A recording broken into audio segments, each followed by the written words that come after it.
बहुत प्यार में दिलवा टूट गइल। अखिया के निंदिया हमसे रूठ गइल।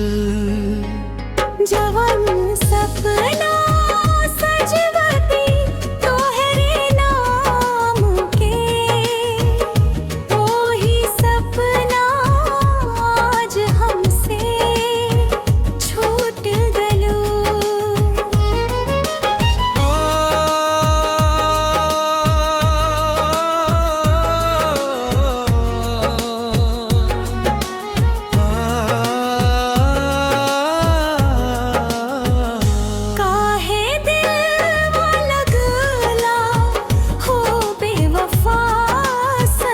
छोड़ के गईलू बना के हमके गम।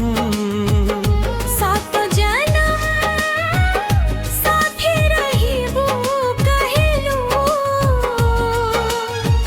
आज अकेले छोड़ गईलू हम।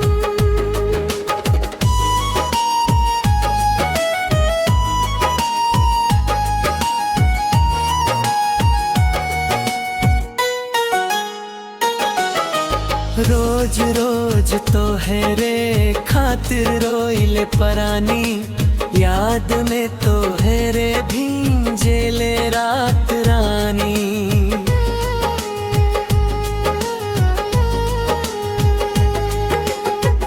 दूसरा के बाहों में खुश बाड़ू तू, हमरे नसीब में बस रहल वीरानी।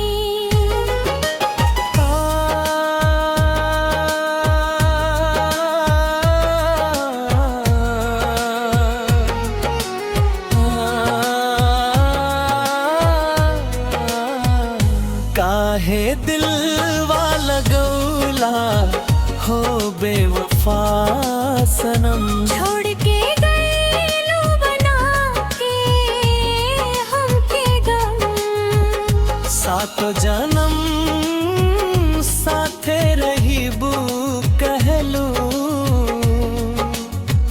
आज अकेले छोड़ गईलू हम।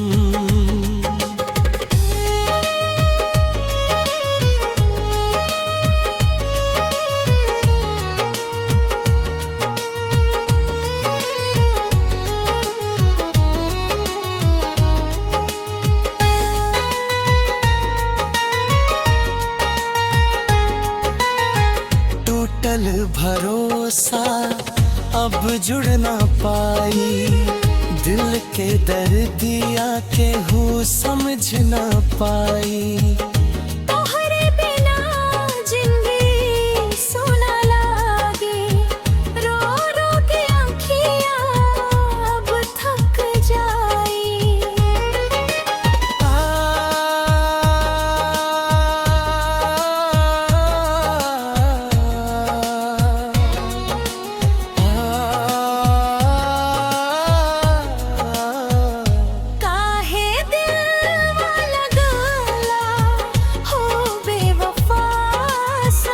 छोड़ के गईलू बना के हमके गम।